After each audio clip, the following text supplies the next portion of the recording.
Life is chaos, it's unpredictable, and it doesn't care about your plans. But in the midst of all this disorder, there is one thing you can control: yourself.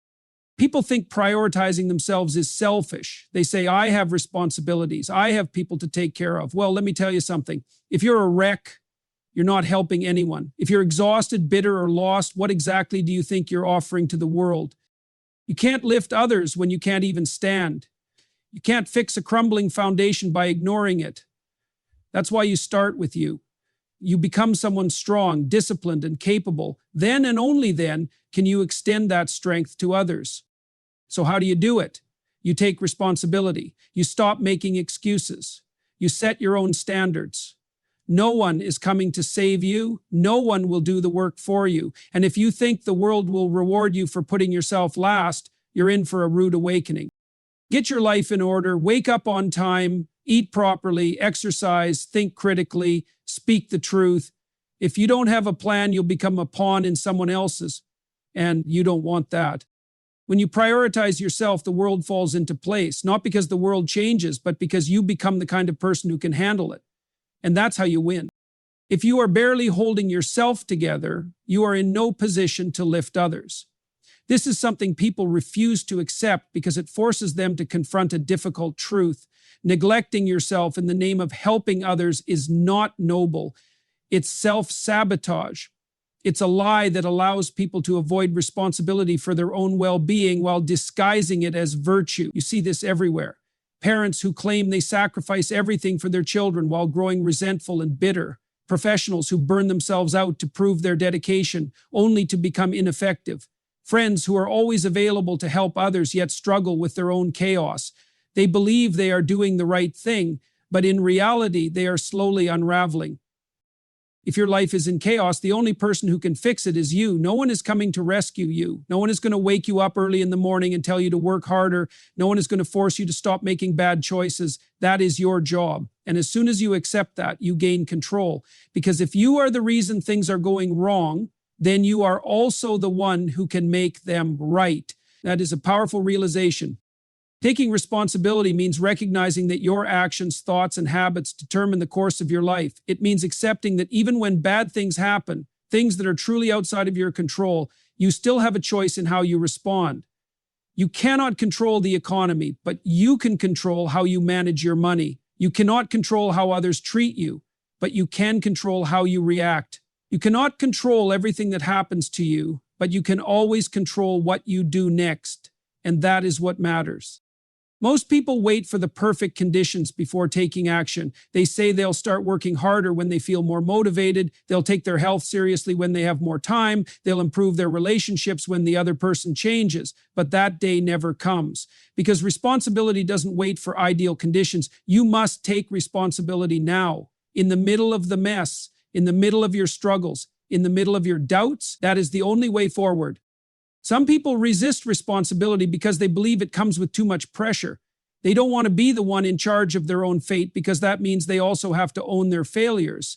But the reality is that you are already responsible, whether you acknowledge it or not. Your life is the result of the choices you have made, the habits you have built, and the standards you have accepted. Ignoring that truth doesn't change it. It only makes you blind to the fact that you could be doing better. When you take responsibility, you stop making excuses. You stop blaming your upbringing, your past, your circumstances. Those things may have shaped you, but they do not define you. You define yourself by what you choose to do now. Every day you have a choice to stay the same or to do better, to complain or to act, to make excuses or to take control. And the people who succeed, the people who build lives worth living, are the ones who choose responsibility over comfort, accountability over excuses, and action over waiting. That is how you change everything. People convince themselves that prioritizing others over themselves is the right thing to do, but often it's an excuse to avoid dealing with their own shortcomings. It's easier to be the person who says, "I'm always there for others," than the person who has to confront their own weaknesses. Self-improvement is difficult. It requires discipline, sacrifice, and brutal honesty. And if you haven't built yourself into someone strong, your attempts to help others are not acts of generosity. They are distractions from your own inadequacy. Look at the people who truly make a difference in the world. Are they weak? Are they broken? No, they are disciplined, structured, and capable. They have trained themselves to withstand hardship. They have built themselves into someone reliable. And because they have taken responsibility for themselves, they are actually able to extend their strength to others. A soldier who hasn't mastered his own endurance cannot defend his unit. A surgeon who hasn't mastered his own precision cannot save his patient. A teacher who hasn't mastered his own knowledge cannot educate his students.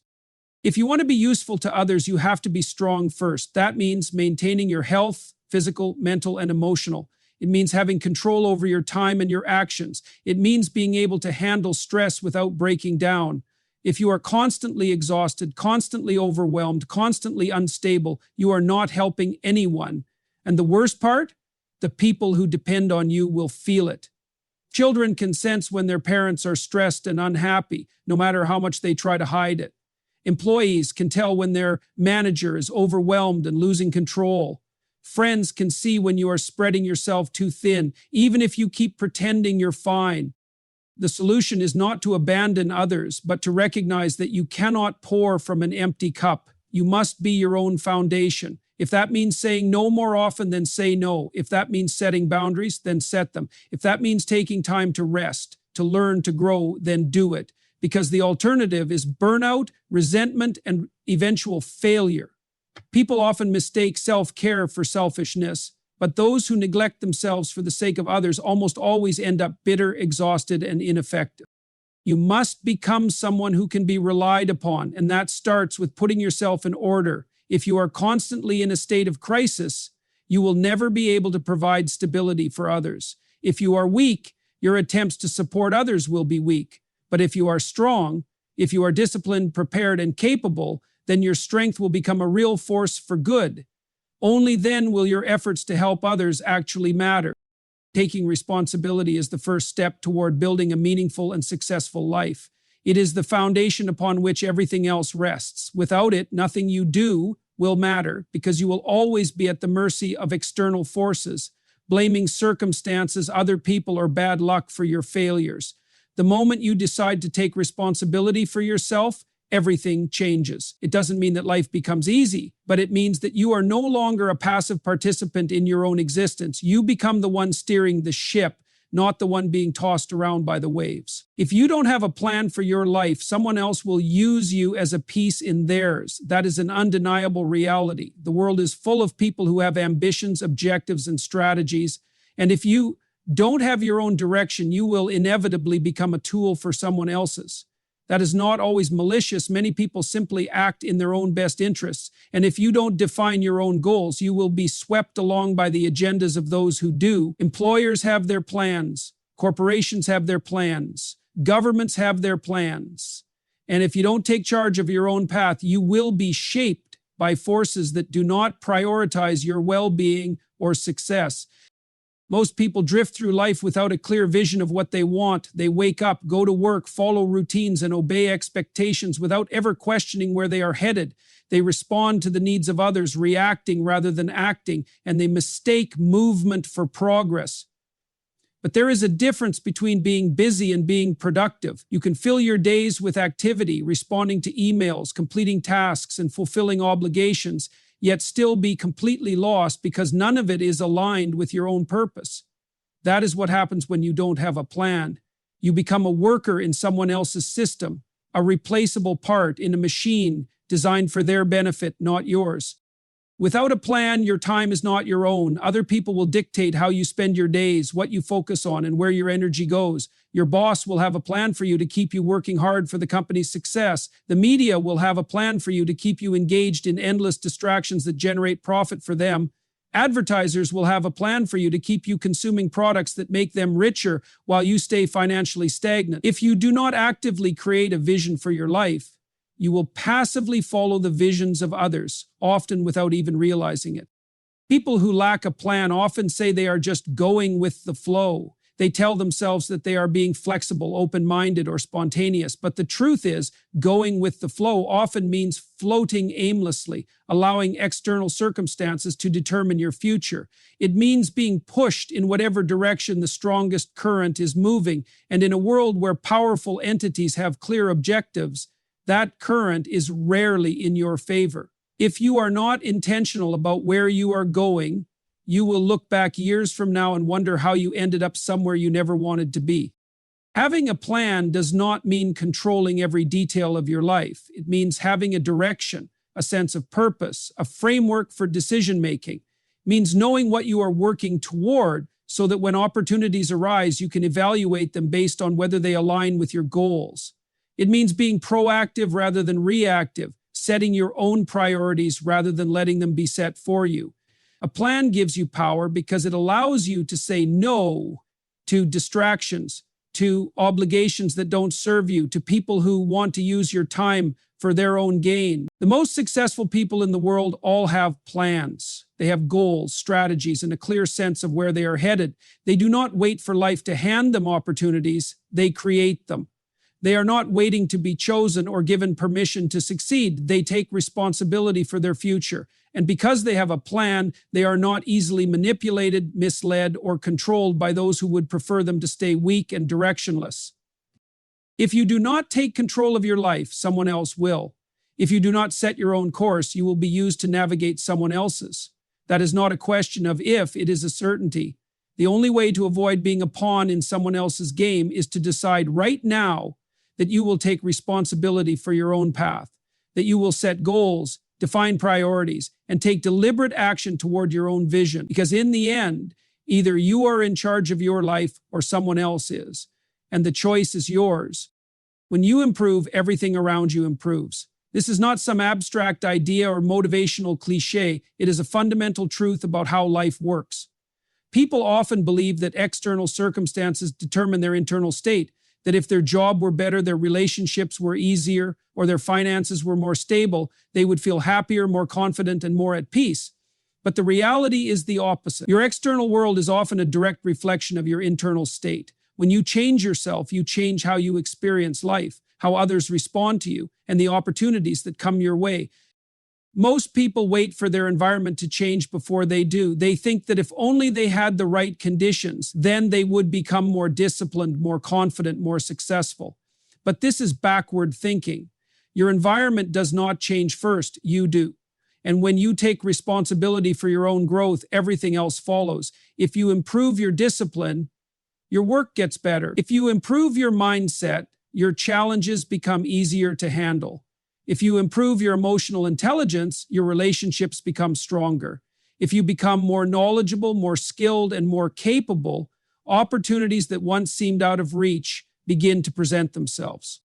Consider the way people treat you. If you carry yourself with confidence, if you communicate clearly, if you set boundaries and stand up for yourself, people will respect you. But if you are insecure, if you let others walk over you, if you constantly seek approval, you will attract people who take advantage of that.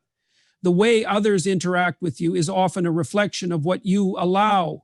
Improve yourself, and the way people treat you will change accordingly. The same applies to your career. If you want better job opportunities, you need to become someone who deserves them. Many people complain about not getting the recognition they feel they deserve, but they have not done the work to make themselves indispensable. If you become more skilled, more knowledgeable, and more reliable, you will stand out. The promotions, the raises, the opportunities, they will come not because you waited for them, but because you made yourself into the kind of person who attracts them. Even your physical health follows this principle. If you take care of your body, if you exercise, if you eat well, your energy levels increase, your mood improves, your ability to handle stress becomes greater. And because of this, your productivity, your focus, and your overall quality of life rise alongside it. The discipline you develop through physical improvement extends to other areas of your life. The self-respect that comes from taking care of your body affects the way you carry yourself and how others perceive you. The simple act of prioritizing your health has a ripple effect on every other aspect of your life. People often underestimate how much control they have over their circumstances. They believe they are stuck because of bad luck, unfair systems, or external obstacles. And while those things may play a role, they are not the deciding factor. The deciding factor is always what you do next. If you commit to self-improvement, if you become smarter, stronger, more disciplined, more capable, then everything around you will begin to shift in response. The world does not change for you, you change, and the world adjusts accordingly. When you take responsibility for your own growth, when you push yourself to become better, everything around you starts to improve. Your relationships, your career, your health, your opportunities, it all starts with you. And once you realize that, there is no limit to how far you can go.